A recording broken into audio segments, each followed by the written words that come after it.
what we've learned is it doesn't look like the door that you're often banging on. Yes. It's often the other door, or the one that's slightly to the side again. And it just opens by itself. And are we ready to step, to see that opportunity, to shift our head to a different focus, see that opportunity and step through it, you know, and that is really the stepping into the unknown through the fear to our true authentic parts. We define ourselves through our external, so much through our external understanding of the world.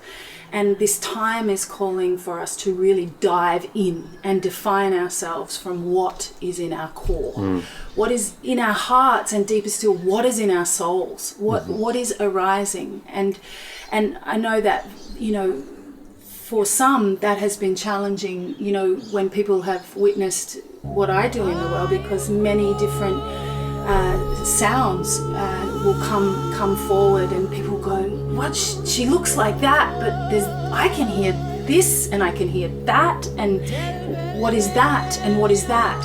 And the response is, it is the language of my soul. It's something that reaches far. It's not from out here, from taking out here.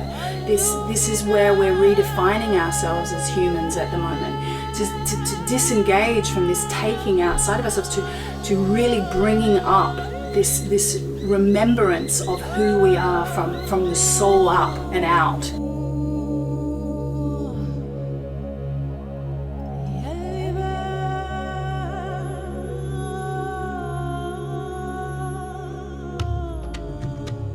Hey guys, Casper here. Welcome to another episode. What you're about to see is an interview with Deya Dova and Hamilton Barnett. If you haven't heard of them and their amazing work, then you're in for a wild ride. Deya Dova has been accurately described as a sonic priestess. She is an incredible artist, a mystic, a visionary, a mother, and a scientist. And together with her partner Hamilton, they have co-produced some of the most amazing music I have ever heard in my life. It's music that not only touches your soul, your heart, but also opens your mind to entirely new paradigms of perception if you listen and feel closely enough. They have traveled the world 4 times over with their children, touching the lives of tens of thousands of people worldwide in transformational festivals, ceremonies, and incredible events worldwide. They're also the co-founders of the Planetary Grid project, which you're going to hear about in the interview. There's so much juiciness here as we're really going to dive into what does it mean to follow your passion? What does it mean to step into your fear when your fear is pressing up against you, telling you it's not possible to do so? And what happens when you step into your most authentic self? There's so much wisdom that Deya and Hamilton share here. I'm very, very excited to share this finally with you. Enjoy.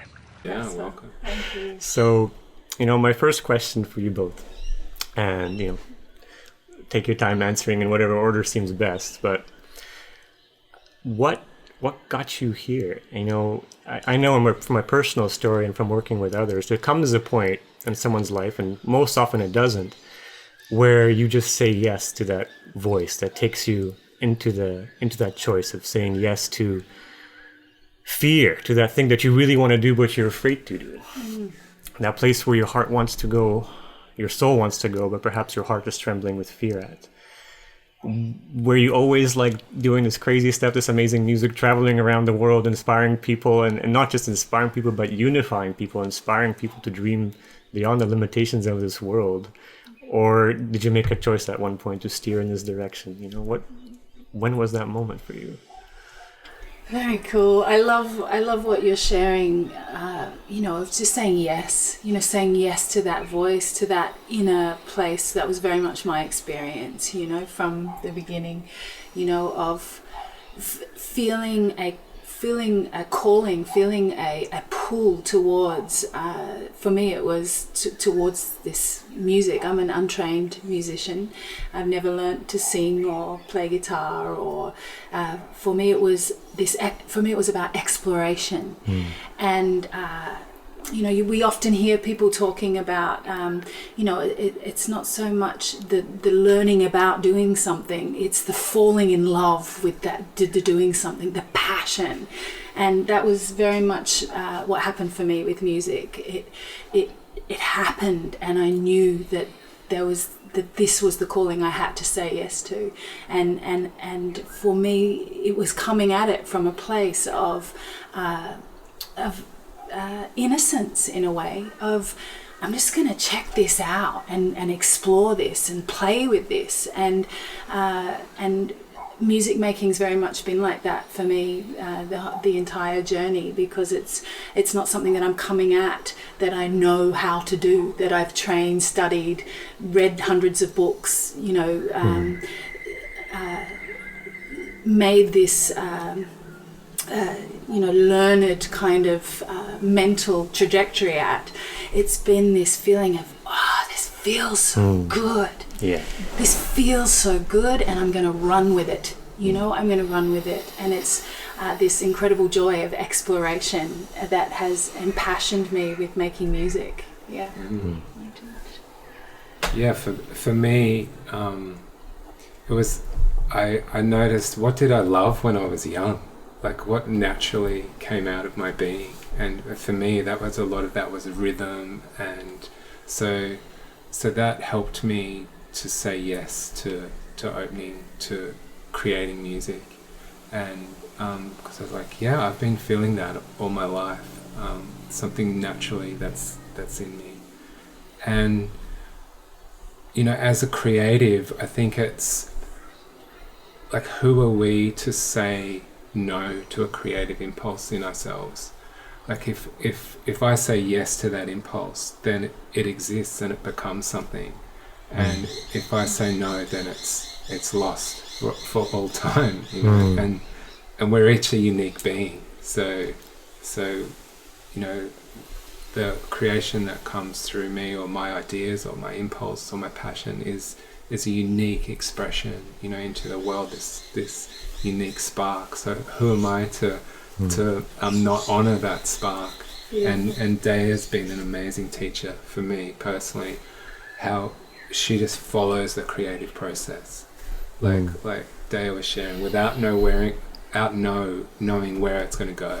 Let's just follow it, where sometimes my head's going, but how, when, why, and it's like, all those thoughts go out, and it's just follow, that, see where it goes. And it really comes to this place of being the conduit as an artist, of moving out of the way and serving something that is something that is bigger than ourselves. And I think it's as a creative, but also just as a human being on the planet. It is, what is that bigger inspiration that is coming to us, and saying yes to it. Coming back to what you said, which is beautiful, simply saying yes. Yeah.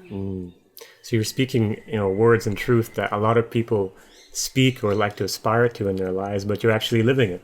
You're actually living it and embodying it, and you can feel it. You can feel it in the music, and it inspires that in me, and in so many ways. And that's easy to say, just follow that inspiration. And a lot of the times we do get that click of like, oh yes, I'll do that. But then fear comes in. And doubts. Have you guys ever faced doubts and fear and opposition? Absolutely. How did you deal with it? Cool. Yeah, it's great. I love this question. It's the part of this reality that we're creating, the dualistic reality of that we're going to experience these doubts and fears, and we all know that. And I feel like from the journey that I've been on, and understanding and more learning deeply into the process of creation of any kind, it's really that being in acceptance of the fear and the doubt that will arise, and knowing that it will arise, and knowing it will rise again, and we'll come to a level of confidence and assuredness in our work, in our work in the world, and ourselves in the world, and that fear and doubt will arise again, and that it's this incredible tool to check in with ourselves, and to check in, how, like a navigation tool,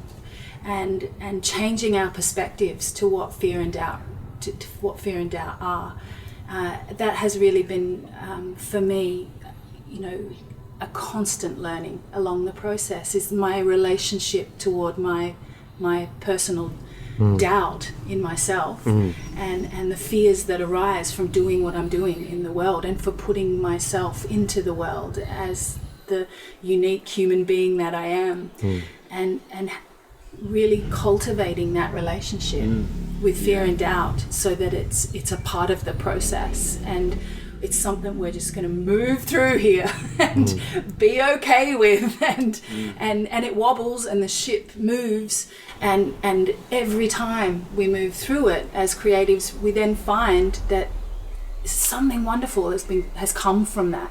Something has strengthened our conviction and our connection to the authenticity and truth of who we truly are when we move through. Yeah, I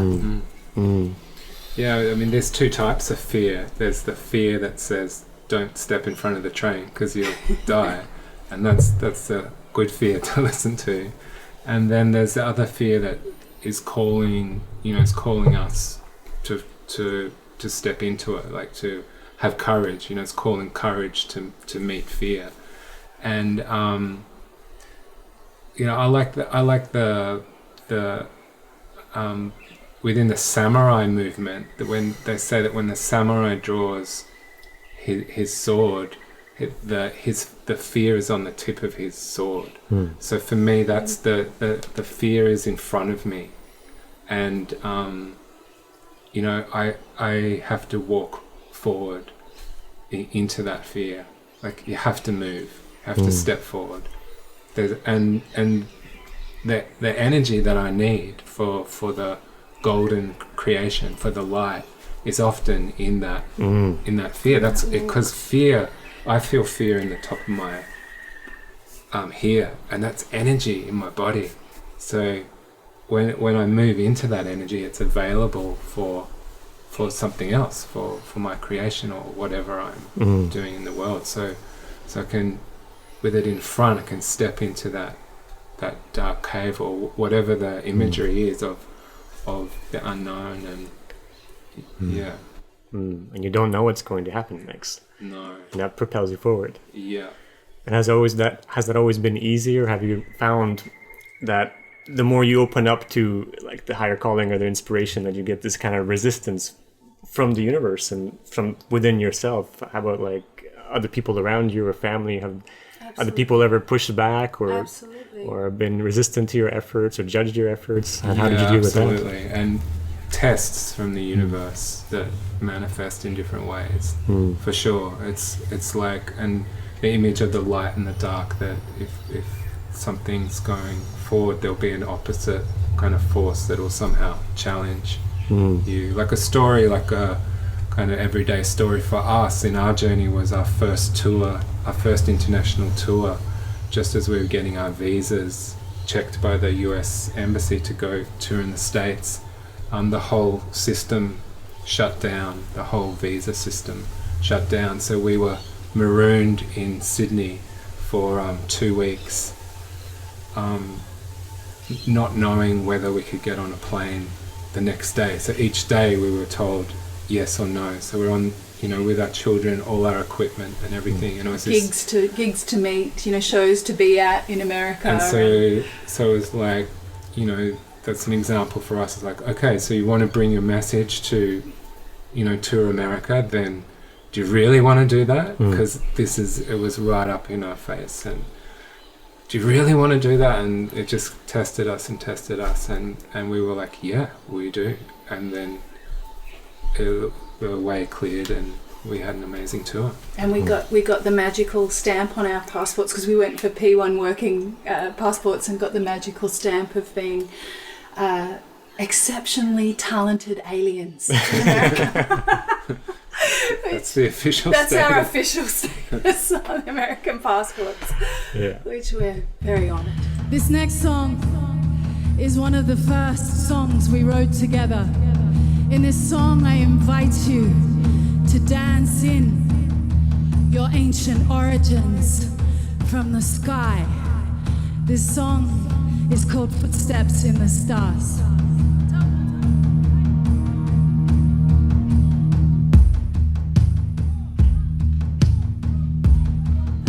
Okay, well, let's talk about the music now, because that energy of that raw creation, really, to remember something ancient and something forgotten and something beyond the beyond, full of love and embracing the fear and moving beyond it for the sake of uniting in that, Yes. and seeing beyond that. And I found that to be true. I saw you in concert at Blessed Coast last year, and both, my partner and I, we were just blown away. It was unbelievable. Like, we were just completely blown open. What is that? Like, what do you feel in your heart? I mean, I know the songs are different, but they all carry that resonance, that ancientness in it. What is that? What a big question. What is that? Yeah. For me, making music is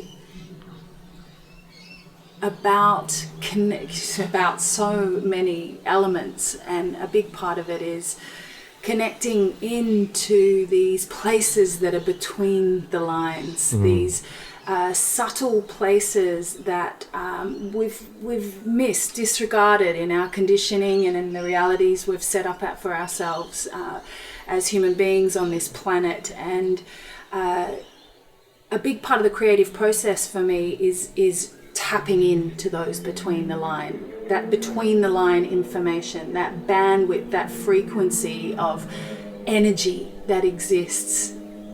And it electrifies me, literally. It is an electrifying experience to, and it is really, we see it all over the planet, and it's this the path of the mystic, of looking looking beyond what we understand to be reality and into to the deeper and more subtler truths of our existence and for me that is very much infused in the music that I make. It's again coming back, it's an exploration for me, and I love that you said like scientists, because it's very much like that for me. It's an experience of moving into these subtler bandwidths and bringing through the frequencies, the vibrations, the sounds that are within this, and communicating that through music. And for me, that experience has been incredibly life-changing and has led me to the work that I'm doing now with working with the Earth's energy field and tapping in at energy centers on the planet. And it comes so much back to the word of energy for me, that in music we have this space in which there is the possibility of so much transcendence and transmutation and communication and expanding our perspectives and our belief systems, and that's what I'm interested in as an artist, is having that dialogue with this field of energy. Yeah. And you have the unique ability to do that, clearly. Yeah. Thank you. Yeah, that's right. Deya, for me, Deya carries this innate connection that's just who she is, and this ability to conjure or connect with this raw energy that's both coming from ancient earth and ancient stars and meeting. And when we go on stage in a live situation like what you are talking about, it's very ceremonial and intentional for us, and part of that intention is connecting with the spirit, so that you as the listener and us as a collective can connect and well, it's a reconnection and feel that through the music and the collective experience. Yeah. In the ceremony that you hold in festivals, I can definitely feel the energy of all the symbology and that ceremonial activation, which you're speaking of. Like last time on Blessed Coast, you had the Merkaba, I think, behind your head, or that was intense. That's actually, unless it's something else that you were seeing by Hammerhead, but that the piece that I wear is actually a 7-pointed star that I designed a part of our logo, and I wear half of that on my. Yeah, I love how in the music, like the way we write music, and especially Deya with the the lyrical content and everything is calling to the positive aspects and the myth, and the way Deya relates with the audience is to call to the higher aspect of everyone present, to the divinity of all people, to the divinity, to and this is coming back to what you're saying about the remembrance, that we are in this, I believe we're in this time of remembering who we truly are as a human family, and the divinity of our lineages, and we know this law, that what we focus on, this planetary law, that what we focus on, we amplify. So for us as musicians, that's what we are wanting to cultivate, and as performers, and what we're creating in the live context is we're wanting to create a field in which we're bringing forward the remembrance of our divinity as a human race, as a human family. For when we're doing that, we're then able to step into that. When we're having the experiential feeling of deep connection with ourselves, our environment, with our community, with the people we're standing with, and we're remembering our sovereignty and divinity, then it's imbibed in our being, Yeah, and it's so cool to do it in the way we do it, by playing, because we had so much fun, amazing music, and having audiences dancing and moving and embodying, and it's incredible. So much of it for us is about this energy exchange. It doesn't feel like performers, audience. It's really that we are engaging together in a energy exchange of remembrance and celebration. Yeah. Thank you for everything you do. It's beautiful. I mean, it's the future. And you're doing things very differently. You're not your typical artists, that are like on Vivo and selling records. And we'll talk about your project. I'd love to talk about that. But yeah, let's talk about it. You're doing things very, very differently. You're not, going the mainstream route. Yeah. And that's something that baffled me from the beginning. I'm like, they should be huge. Like, why aren't they like all over the mainstream media? What made you decide to go a different route? And please speak about your project, the Planetary Grid, and the connection to these places from where this music is coming from. Beautiful, thank you.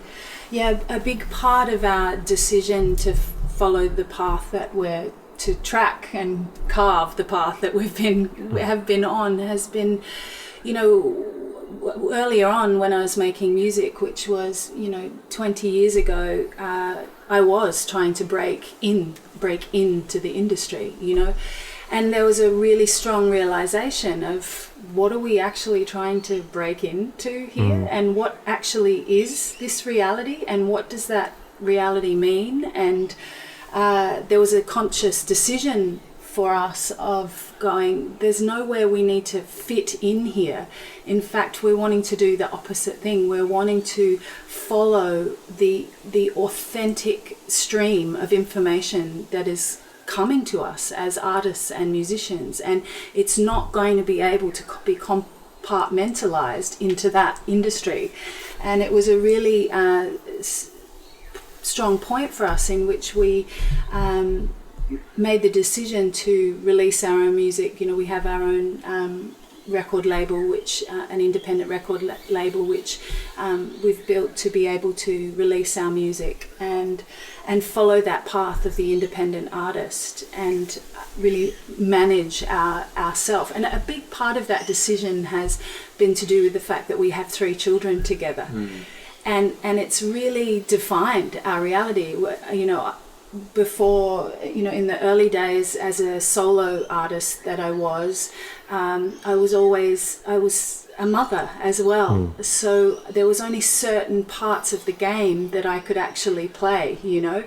And then as the music grew and our connection deepened and we had more children and we wove more together with the music, and then Hamilton began to co-produce with me. We both create the music together and work in our own studio and share this music together. So it really was definitive, being in relationship and having a family and making music together, that we would need to carve our own path and really trust that and not feel as though it needed to look or be another way, but to follow this path that we were on. And being able to keep everything in balance, you know, with you know, our family and all aspects of our life, keep it in balance, and so the realm is in a good place and it's not breaking anywhere.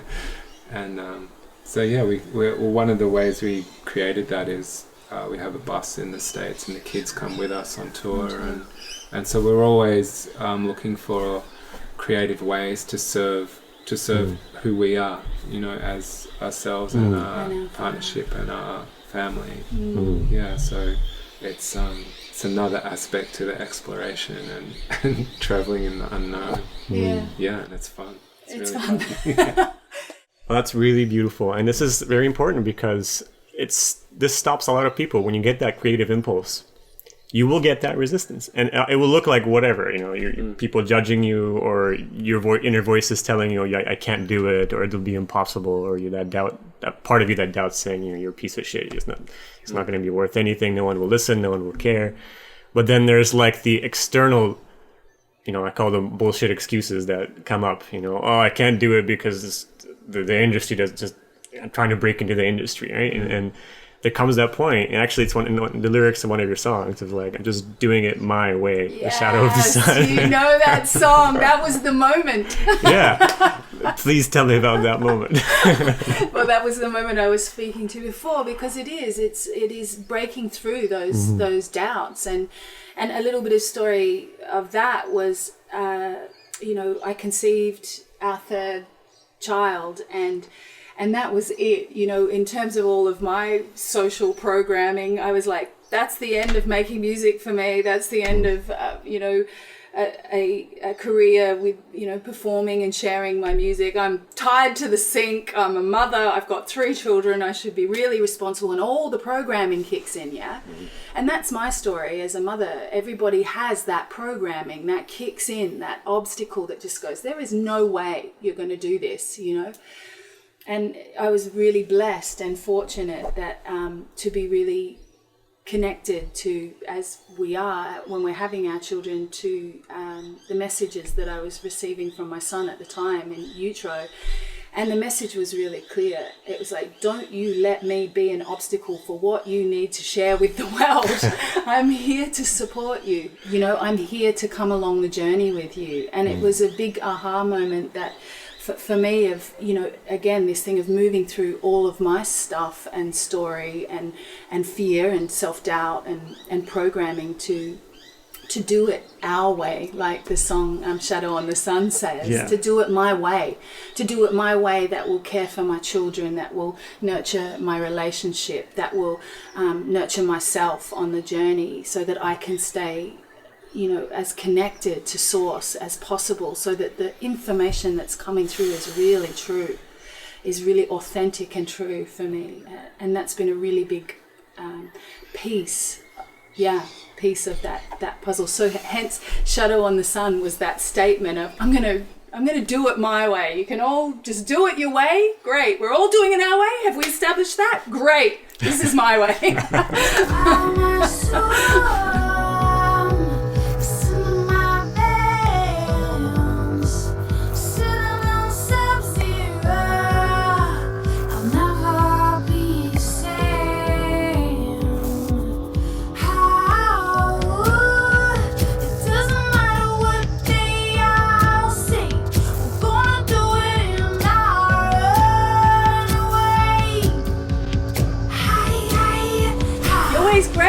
Not great for me. This is my way. The authentic word. As soon as everything aligned for us in the authenticity, everything took off. Yeah.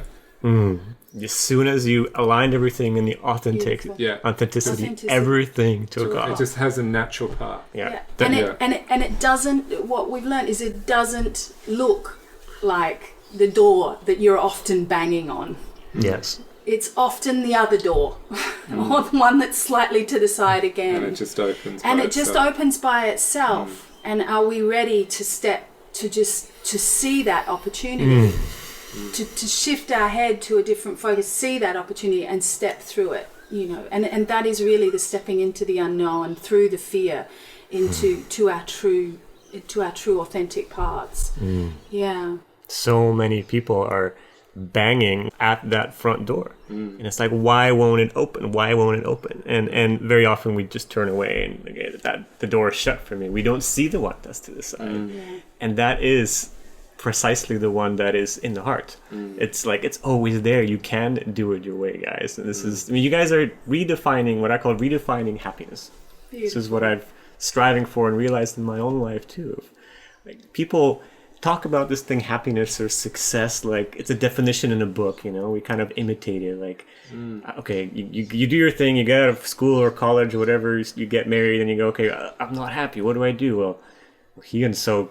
Has a business, so maybe I'll start a business. And you start a business and you're more stressed and more unhappy because you're trying to do it in some way that you saw it out somewhere. Okay, well, that's not working. Well, maybe I'll, change my relationship or this partner or that thing. Whatever it is on the outside, it doesn't seem to bring that authenticity. And so rarely do we actually find the authentic self and break into it and step into it. This topic fascinates me. Because when you do, the gates really begin to open. And by redefining happiness, what I mean is exactly what you say, living your truth, doing what actually inspires you and trusting that things will fall into place, not being blind to basic things like we need to make money. We'll find a way. There is a freaking way, and you guys are doing it. You're living an amazing life. You have 3 or 5 children between the two of you. 3. Oh my gosh, not 5. They travel around. You guys are playing your music. You're just like saying, screw the industry. We are the industry. We're our own industry. You have your children with you. You're not compromising anyway in any shape or form. And this is another lie which you guys are busting, which is so beautiful to see. A lot of people in business, a lot of people in any industry where they say, you have to work hard to succeed and you have to sacrifice. You can't have it all. Including my business mentor tells me that, and I just don't listen to him because I know he's wrong. I listen to him for some things, but not to that, because you're doing it, and it's so inspiring to see. Actually having it all, doing your music, being with your children, being them for them, letting them see you do that, and replicating that in the world. How awesome is that? Yeah. Thank you. Yeah. Thank you. So that's why I love your music. It always reminds me of that place. Whenever I tend to forget and start to dwindle in the doubts and the fears. It's just like, no, I'll just stare into the center of the galaxy for a while and get my visions. It's really, that's it. Yeah, I really love what you're saying, Casper, and I think, I just felt to dive into that, because it really is about, the difference is about diving in. It's about our hearts, but it's about our souls. It's about what we, we define ourselves through our external, so much through our external understanding of the world. And this time is calling for us to really dive in and define ourselves from what is in our core, what is in our hearts, and deeper still, what is in our souls, what is arising. And I know that, for some that has been challenging, when people have witnessed what I do in the world, because many different sounds will come forward, and people go, "What? She looks like that, but I can hear this, and I can hear that, and what is that, and what is that?" And the response is, it is the language of my soul. it's something that reaches far. It's not from out here, from taking out here. This is where we're redefining ourselves as humans at the moment, to disengage from this taking outside of ourselves, to really bringing up this remembrance of who we are from the soul up and out, you know. Yeah. I think that's what happens. Like I see in our shows, a lot of people crying, or people reporting about having goosebumps and all these things with the music. And I think it's like what Deya is sharing is people being reminded of listening to their own inner connection and their own intuition, and the tears are maybe where I've not listened to myself, and now I'm being shown here, so I'm having that kind of reconnection and the confirmation. Yeah, and the tingles are the confirmation that it's real. This is real. This is real. Yeah, this is real. It really is. Yeah. A taste of reality. Yeah. Reality. Yeah. Tell me about the Planetary Grid project, because this is like we have this galactic core from which your music comes from, intertwining with the Earth grid. You're traveling all around the world, or you have traveled around the world, to planetary grid intersections. You travel to these points and you channel the Earth. This is really my deep passion and truly my life's work, and it's really been that door that has it's been something that's been going on in my life since I began making music, because I began teaching myself and opening to music out in the landscape, under the stars and in the desert in Australia. And so it's always been with me, and it was one of these doors that flung to the side and recalled me to reactivate it about 5 years ago now, of traveling to energy centers and energy line intersections of the Earth.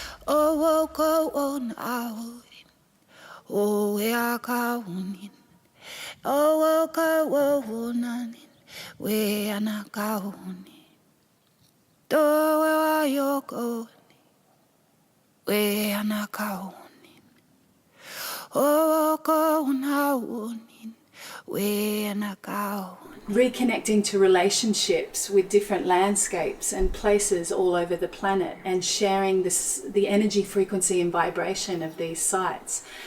And my experience is this, it's, we know this when we visit ancient places on the earth, places where we've prayed and celebrated and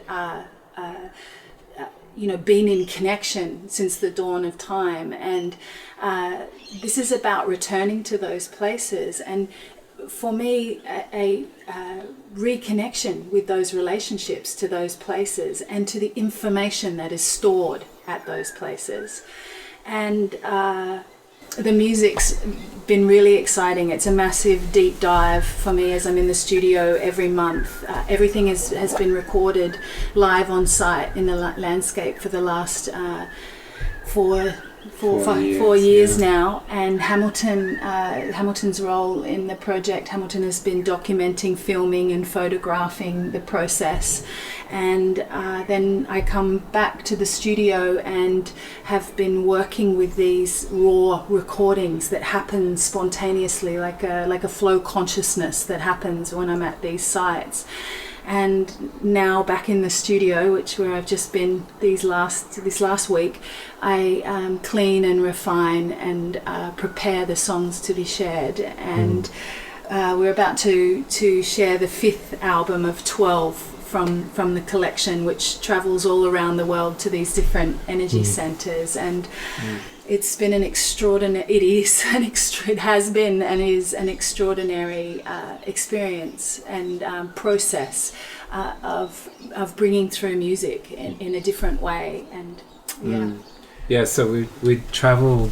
Deya has recorded at over 35 sites and had this body of over 50 songs that all carry the energy from each different place. And we thought, how are we going to share this? We can't put out like some massive album. so we thought about it, and we've created this journey. So there's, as Deya said, there's 12 mini albums with like 3 or 4 or 5 songs on each album, and the songs are from each place. So each album travels you across the planet with the different energies of those energy line locations, and we're releasing this as a whole journey. And it's an exclusive thing we're doing. We're not putting it out on Spotify or the other channels. It's because the music's, it's ambient and it's deep, and it's perfect for reflection and healing, and just putting on your headphones and going on a journey of, to connect with your own inspiration. And so it's this really special energy, and we've created this journey for it where you can essentially sign up to get all the albums as we release them, and we do live calls, so you can connect with us on live video calls and ask questions, and Deya shares the deep information, and I love hearing you. Hamilton gets really excited when he talks about this aspect of it. I see you just come alive, because it's been a really exciting thing for us, creating a way to share and offer this music in a different way,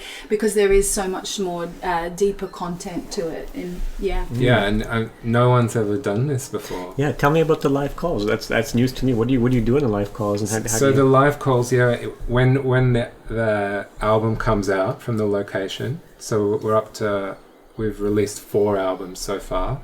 So when it gets released, we share it with everyone who's joined the journey, and we give them about a week just to drop in and be with the music and experience it.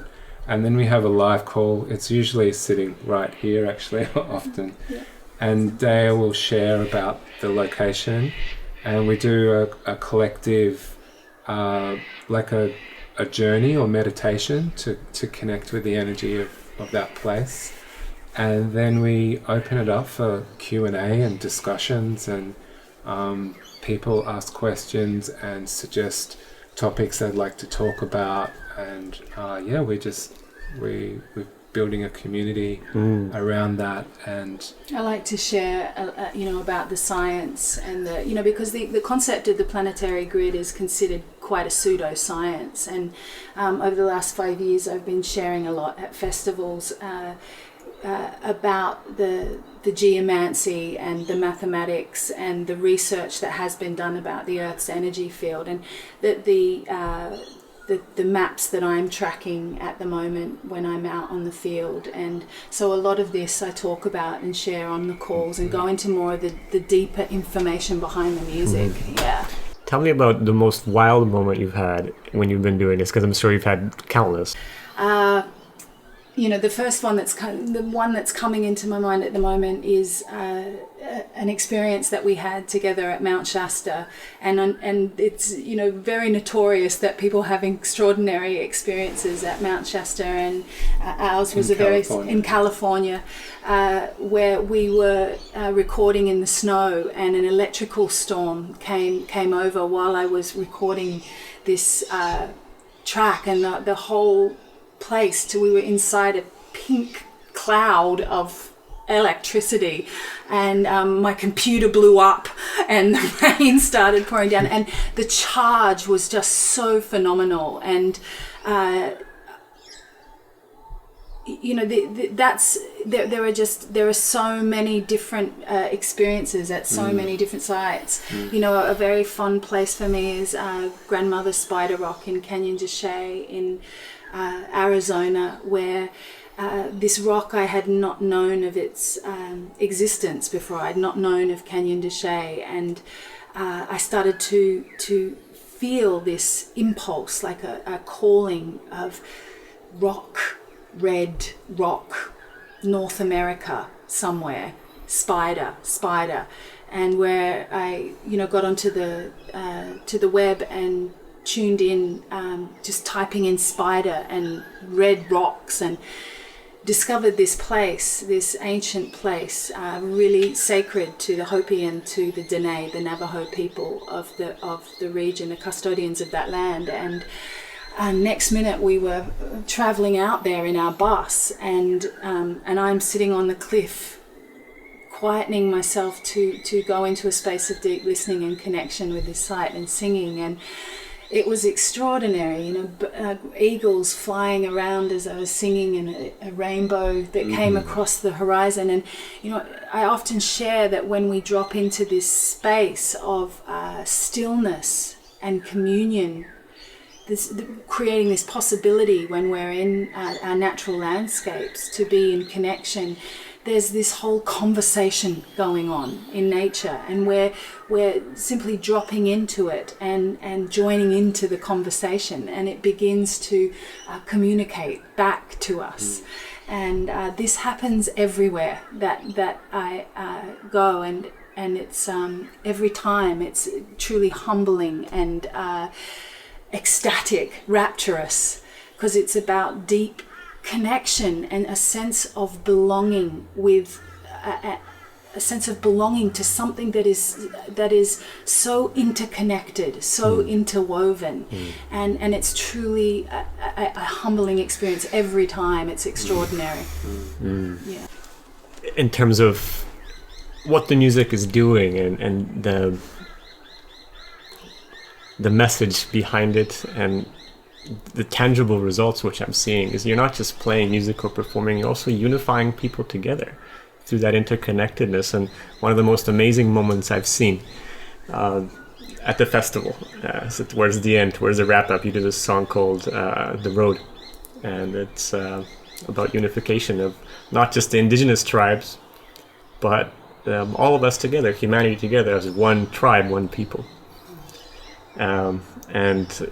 Towards the end you were doing the song, the performance, and we had the tribes of multiple chiefs and tribal leaders of multiple tribes from all around the world, including South America and British Columbia, Canada, Dakota and Lakota, dancing on the stage together, as one people. That just brought tears to my eyes. And I'm curious about your connections to the tribal leaders and your work there, and if you have any connections here also in Australia to the indigenous. And that moment was extraordinary. It was an extraordinary honor, and we were singing a remix. That particular track is a remix that we created of a brilliant native duo called, from Canada, a tribe called Red, and it's actually their song The Road. And I was really moved by this song when I heard it, and wanted to bring my woman's voice to their powerful native voice in solidarity of all people, of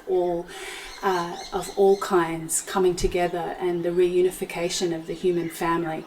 And it was a great honour at Blessed Coast to be joined on stage by all of the leaders, including Uncle Chief Lane from Canada, and Lakota Chief and Chickasaw Chief, and also Guy Stees, a number of, and also the First Nation people and chief of the area there, of the Eagle Nation in Canada. And we were deeply moved by it, and it was for us something that was much bigger than us.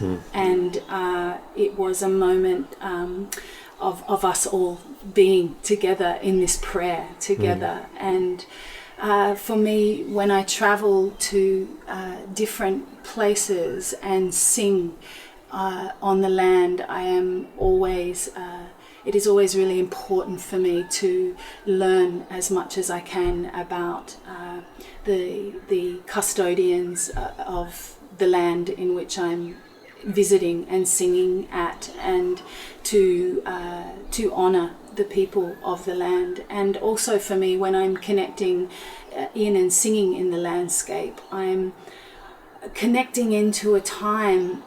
There's many points on the timeline that we can enter in relationship with Earth, who counts time in billions of years. And a big part of my experiences is that I'm often coming in on the timelines with times before human beings were on the planet, and about that direct connection with the sentience and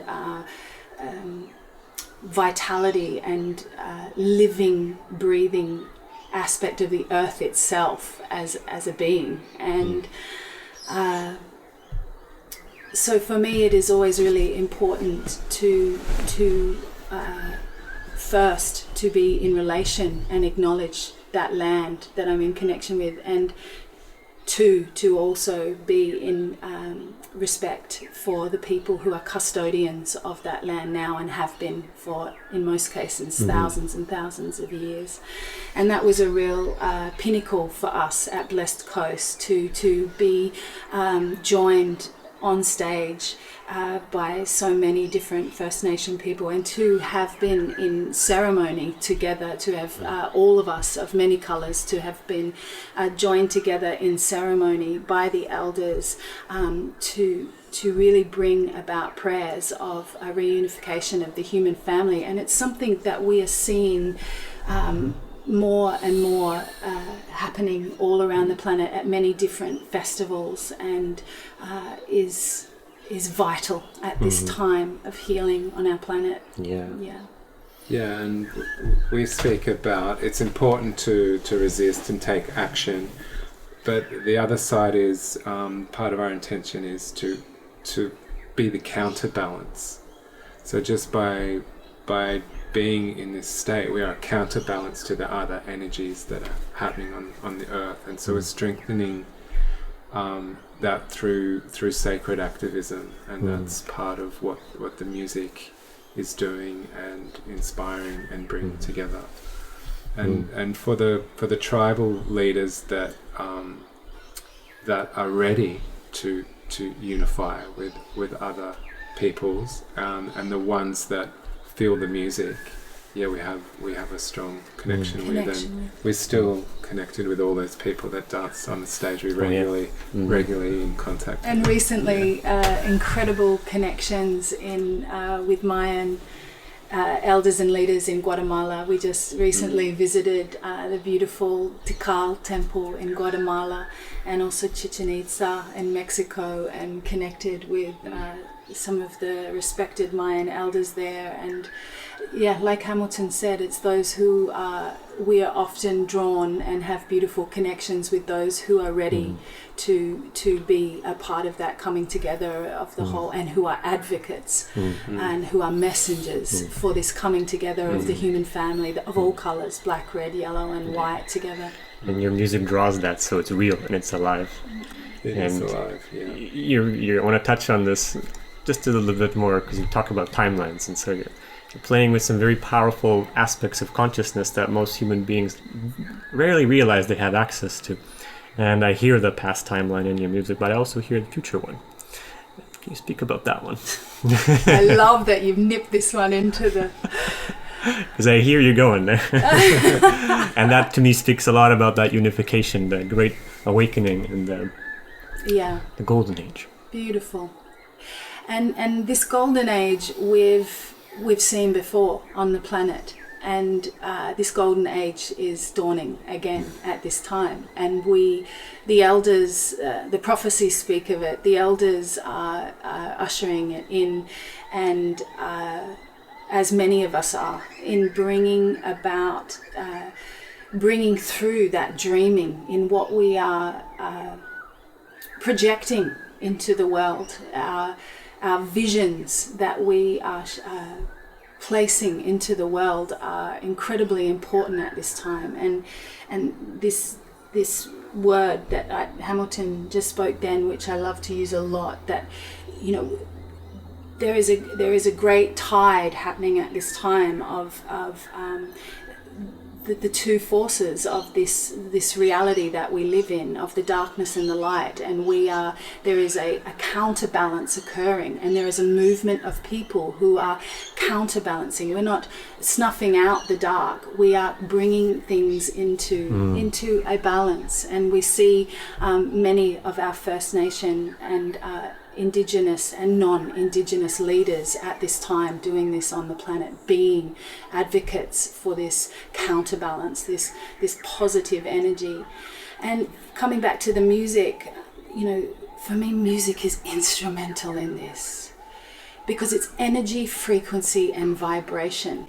It is sound. What brought us into creation was sound, energy, frequency, and vibration. And the more work that I do in connection with the Earth's energy lines, the more this is emphasized to me, the reality of this bandwidth of information.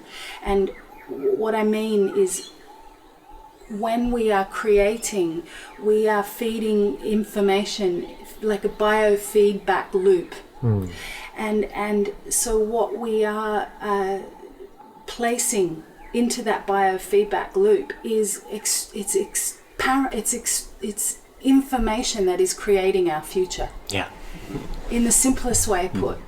So it's so important for us to realize at the time the responsibility we have as co-creatives in this field, in terms of our future, in terms of what we are focusing on, and what visions we are placing into the field in creating the future that we wish to see for our children and our children's children and 7 generations forward.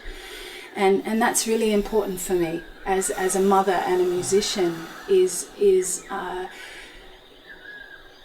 writing new myths, writing the myths, and new myths in a recycled sense, because as I said, we've experienced golden ages here on this planet before, and it's not new. We're moving into this time again, and we are a part of ushering that time in, and we are all instrumental in that. As Chief Arvel Looking Horse of the Lakota, Nakota and Dakota people speaks, one of our most prevalent Indigenous leaders on the planet at the time, every single one of us is so important at this time. Did we think that that unimportant people would be created at such an important time on the planet? We all have such a responsibility to these future timelines, to placing in the information for these future timelines that set our ship on course. Yeah. And that brings me back to what you opened with, like being in connection, living one's own truth. When I'm living my truth, and I'm being that being that's needed. The part of the whole, part of the puzzle. So, yeah. And that thing that there is so much new information coming in to usher this time in. Coming back to what you were saying, this thing of what is really happiness, because we're redefining that. We're redefining that as we're moving into this future, these future timelines, and bringing this new information in to steer that in a really harmonious way. There was a time in my life where I believed that in my head, about information creating reality, but I didn't experience it in my body. These days I know it to be true from my bones, my soul and my heart. Information does create our reality, not just what we believe, but we are literally perceiving our existence into existence. And how we perceive it is how we perceive it and how it is. And so thank you for all you do. You're setting such an amazing example for others, for other people who want to follow their hearts but are having so much difficulty perhaps at times, and you're embodying it on multi-dimensional levels. First and foremost, as a couple, the feminine and the masculine dance. You guys are amazing from what I see together. You're really supporting one another, and not just supporting, but really unifying in that synergy, and that's inspirational for me to see. I want to be like you when I grow up, and I'm walking that path as well.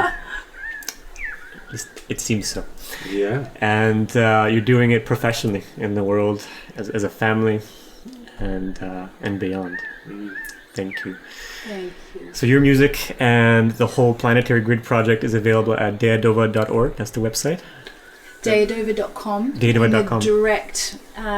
Direct and exciting way to enter that this project is at planetarygridproject.com. The other cool thing about the project is that a percentage of everything from that project we're donating to support land and water conservation from each area we're in, and just do our bit to help those organisations that are protecting sacred land and sacred waters. So that's another aspect of what we're creating. Beautiful. Thank you for this honor, for being here with you today. One last question. If you could go back in time and tell your 20-year-old self, the one who is just like starting this journey, one thing, one message, that would help propel them forward. Well, you can go back in time. Yeah. And tell that 20 I know. I know you do it all the time anyway.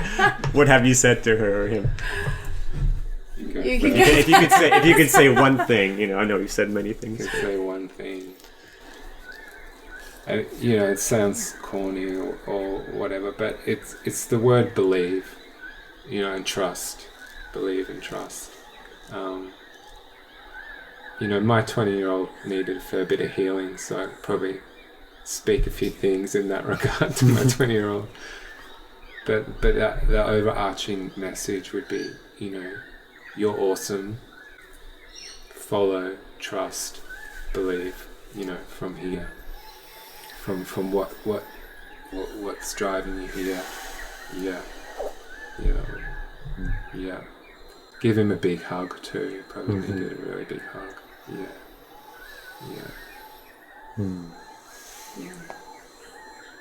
Yeah, I think to my, I love what you shared, Hamilton. I'd say many of those things too, and enjoy this. This is, you're an incredible being. You're here to explore and enjoy. This is an exploration. There is take that weight that it needs to be anyway, that there is a certain right or wrong, and enjoy this journey, enjoy this exploration. Follow your gut feeling, follow your inner compass, that inner voice that is so alive, and enjoy. Yeah.